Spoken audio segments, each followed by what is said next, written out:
بنده در طول مدت مسئولیت‌های مختلف در خدمت وطنم همیشه در جستجوی هدفی بودم که برای مردم افغانستان، مخصوصا طبقات محروم و نسل جوان مملکت ما، یک محیط مثبت و واقعی نشونمای مادی و معنوی میسر گردد و در آن همه افراد وطن ما بدون تبعیض و امتیاز در راه تعالی و عمران وطن خود سهم گرفته و احساس مسئولیت نمایند. مدت‌ها سپری شد و مساعی زیادی به عمل آمد تا عواملی را که نظر به تجارب و شکل‌های مختلف مانع رسیدن به چنین هدفی میشد تدریجاً از بین برداریم و مخصوصاً در مملکت امنیت قابل اعتبار قائم سازیم که تحول مثبت اقتصادی و اجتماعی را به صورت سالم اجازه دهد و از نشونمای ارتجاعی جلوگیری کند. پس از این مراحل دیگر علت صلاح نداشتم که در وطن ما صفحه جدید به غرض رسیدن به هدف فوق باز نگردد. من برای سعادت آینده وطن خود جز قائم ساختن یک دموکراسی واقعی و معقول که اساس آن بر خدمت به اکثریت مردم افغانستان برقرار باشد راه دیگری صلاح نداشتم و ندارم. به نظر بنده تهداب چنین یک وضع اجتماعی تأمین کامل حقوق مردم و اعتراف کامل به اصل حاکمیت ملی است که نباید به دو اصل فوق ظاهر یا پوشیده خلل وارد شد. این آرزوی مقدس بود که مرا وادار ساخت 10 سال قبل من و رفقایم پیشنهاد آخرین خود را به حضور شاه پیش و تطبیق آن را برای خیر و سعادت ملت افغانستان تمنا کنم. آن آرزوی مقدس چرا با این بی‌سر سامانی مملکت منجر گردید و چرا آن رفقای ضعیف النفس از اصل هدف منصرف و راه خطایی را تعقیب کردند داستان است بس طولانی که تفصیل آن در این فرصت کوتاه گنجایش ندارد و در فرصت مساعد البته به اطلاع هموطنان عزیز رسانیده خواهد شد.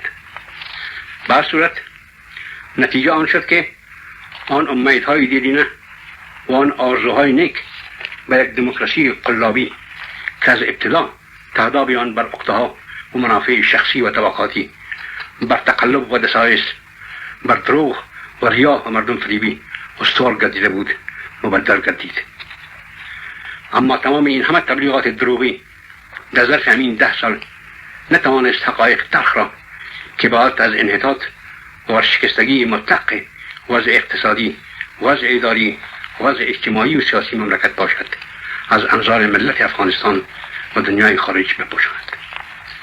خلاصه دموکراسی یعنی حکومت مردم با یک انارشیزم و رژیم سلطنت مشروطه به یک رژیم مطلق العنانی مبدل شد و هر کدام از این قدرت ها به جان همدیگر و به جان مردم افتادند و پیروی از فرمول تفرقه انداز و حکمرانی کن آتشی را در سرتاسر مملکت افروختند تا بتوانند در سایه این فضای ملوث و تیره و تار پر از بدبختی و فقر و فلاکت مقاصد شوم مادی و ممکن سیاسی خود را حاصل نمایند.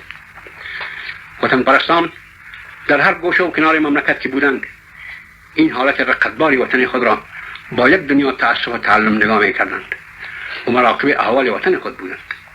مخصوصا اردو این درد را از همه بیشتر احساس میکردند و با امید این که امروز و فردا این دستگاه فاسد و فرسوده بالاخره از راز بدبخت ملت مطلع و به اصلاح خود خواهد کوشید انتهای صبر و حوصله را به خرج دادند.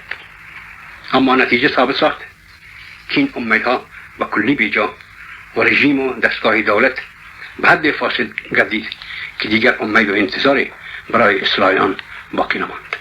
لذا همه وطن پرستان خاصه اردوی وطن پرست افغانستان تصمیم گرفت که دیگر به این نظام فاسد خاتمه داده و وطن از این ورطه بدبختی نجات یابد. هموطنان عزیز، باید به اطلاع شما برسانم که دیگر این نظام از بین رفت و نظام جدیدی که عبارت از نظام جمهوریت است و با روحیه حقیقی اسلام موافق است جاگزین آن گردید.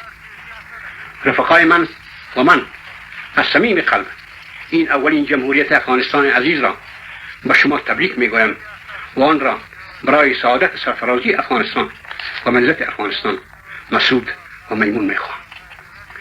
اردوی فداکار افغانستان و هر کجا و هر گوشه و کنار مملکت که هستید این موفقیت را به همه ایتان تبریک میگویم.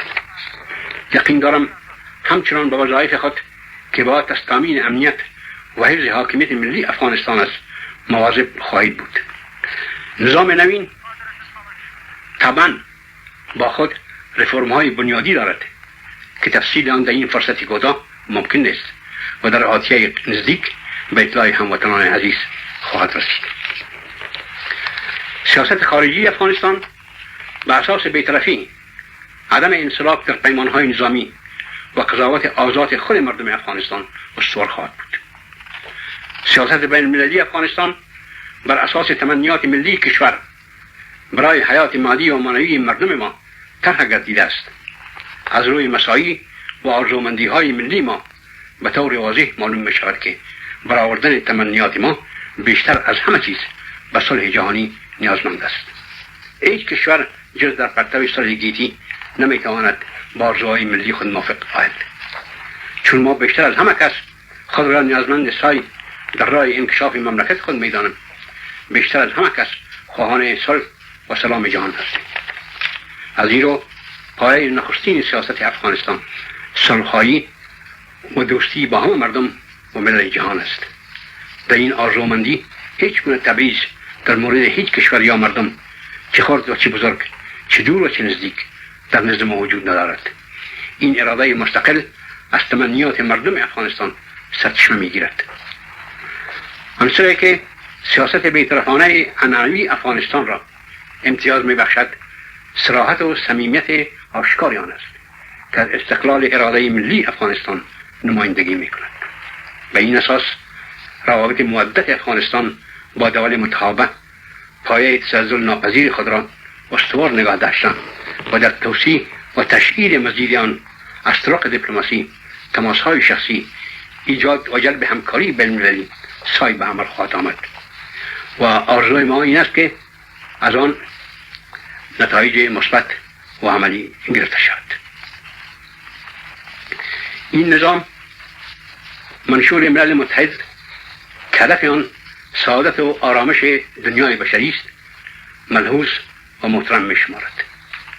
در مورد روابط ما با پاکستان که یگانه کشوری است که روی قضیه پشتونستان با آن یک اختلاف سیاسی داریم و تا کنون به حل آن موافق نگردیده ایم، سعی دائمی ما برای یافتن راه حل قضیه پشتونستان دوام خواهد کرد. در خاتمه یک بار دیگر این موفقیت بزرگ ملی را به هموطنان عزیز خویش تبریک گفته و از همه وطن پرستان خاصه اردوی فداکار افغانستان که از هیچ گونه سعی و کوشش مقدور و خالصانه دریغ ننمودند از صمیم قلب اظهار تشکر و امتنان خود را تقدیم میکنم. چون سعی و آرزومندی ما نمیتواند نقطه انجام داشته باشد، دوام این همکاری از طرف همه افراد خاصه طبقه جوان کشور از تمنیات قلبی همه ماست و در یافتن آن امید قوی دارم. زنده باد افغانستان، پاینده باد جمهوریت. و من الله التوفیق.